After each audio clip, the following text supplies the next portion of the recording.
With the harsh cold and dry climate in the north, and the southern climate softened by the high eastern and southern valleys, the geography of Tibet is fairly more diverse than most people realize. Even the world's highest mountain, Mount Everest, is on the border of Tibet and Nepal.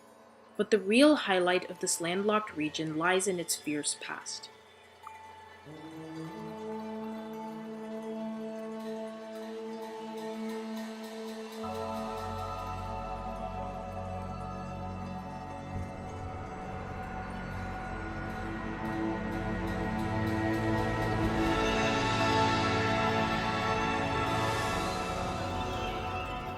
Being the highest ancient palace in the world, the Potala Palace has stood for centuries as a landmark testifying the Buddhist people and their faith, which are the majority of Tibet's population.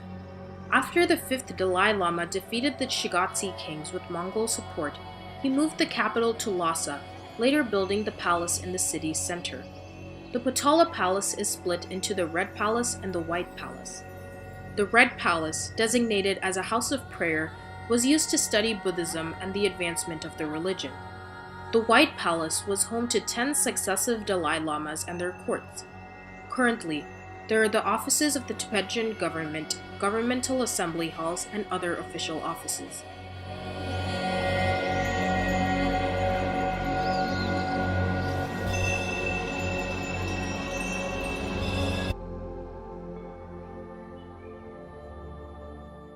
The Dalai Lamas were a huge part of Tibetan history.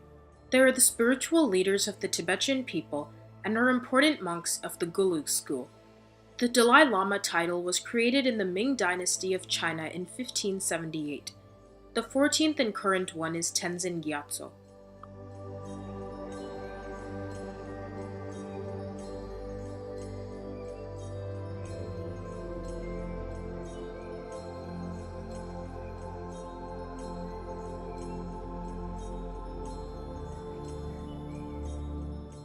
From 1912 to 1951, the 13th Dalai Lama, Thubten Gyatso, after all Chinese troops were expelled from Lhasa, reaffirmed Tibet's independence, saying, "We are a small, religious, and independent nation."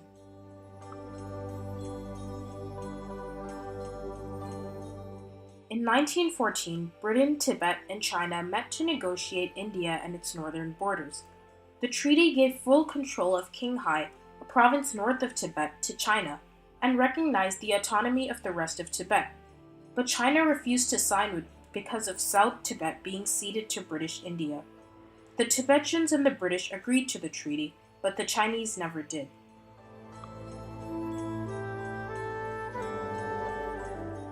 Then, in 1950, the People's Liberation Army of China came to invade Tibet. In October, 40,000 Chinese troops invaded. 15-year-old Tenzin Gyatso was given full powers to rule as the 14th Dalai Lama.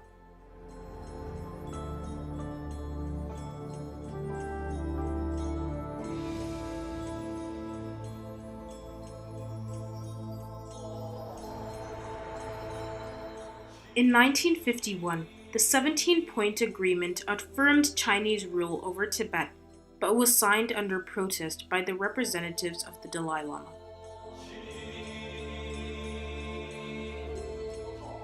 Lhasa became filled with refugees from eastern Tibet, and the resistance movement grew. The Chinese responded with widespread brutality, and the Dalai Lama fled over the mountains to India.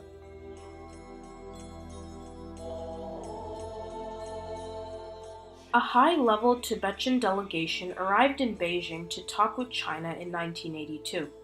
In 1988, the Dalai Lama created the Strasbourg Proposal, asking for autonomy over domestic affairs, but no progress was made.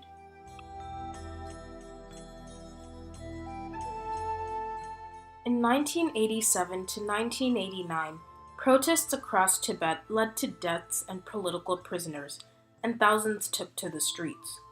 The authorities responded with brutal force, expelled all foreigners, and declared martial law. The Dalai Lama got the Nobel Peace Prize.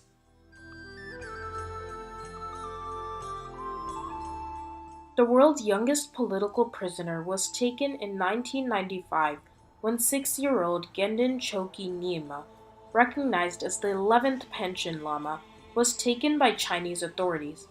Him and his family's whereabouts are still unknown. From displaying their banned flag to joining mass protests, Tibetans assert their desire for freedom.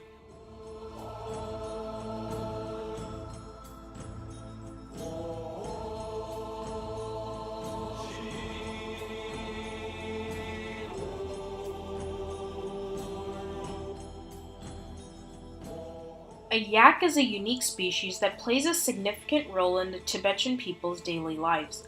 They make sure they utilize every part of the yak. They rely on yak milk for cheese as well as butter for the butter tea and offerings to butter lamps in monasteries. The outer hair of the yak is woven into rope and tent fabric, and the soft inner wool is spun into a type of felt. Yak hide is used for the soles of boots. Yak dung is required as a fundamental fuel, left to dry in little cakes of the walls of most Tibetan houses. In fact, so important are yaks to Tibetans that the animals are individually named just like children.